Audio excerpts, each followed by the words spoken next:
the Mexican actor who shines in Conclave, debuted at 54 years old. Carlos Diaz shone in Conclave with the enigmatic character of Cardinal Benitez. Although the Mexican actor is 54 years old, he had only acted once before, as an extra, and he dedicated his entire life to architecture, until in the pandemic he resumed his dream of youth, to be an actor.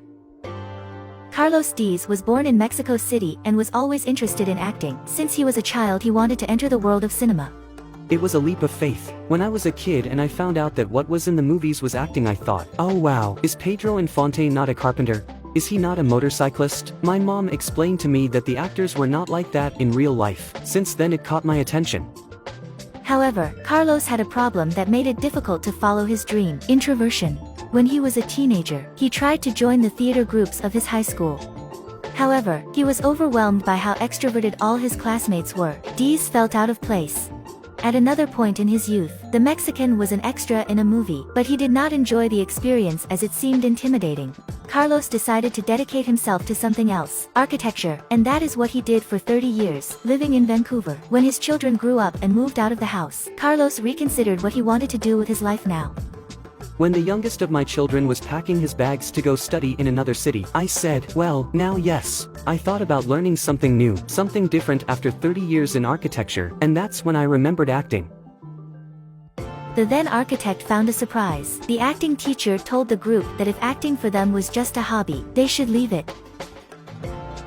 It was thanks to this challenging teacher that the Mexican decided that he would give all the seriousness to this new discipline. It was hard for Carlos to overcome his insecurity. In fact, when he heard about the audition for Conclave and received the call back, he had imposter syndrome. But it was his own acting coaches who helped him not to give up. You have to trust the process. Do self-affirmations every day, thinking that on set you will be with people of that level, and face to face with Ralph in every scene, is quite intimidating. For his part, the director of Conclave wanted to find just someone like Diaz, since the character he represents is a kind of newcomer compared to the other cardinals in the story, so the filmmaker thought it was best to replicate on set the feeling of that cardinal as a newcomer. And so it happened. Ralph Fiennes, Stanley Tucci and John Lithgow approached me to ask me when I had started, how I had gotten there, etc. Carlos Diaz gave the audience a moving performance as Cardinal Benitez in Conclave, a film that has been nominated and won several awards. Inside and outside the film, Carlos Diaz is an example to follow, as he has shown that one can achieve what he wants regardless of his age or his past. It is never too late to fulfill a dream. And you, have you seen Conclave? What do you think of Carlos's work? Welcome to Fun for Days. Thank you for watching. Please leave a like and comment your thoughts about the video below, and I'll see you in the next video.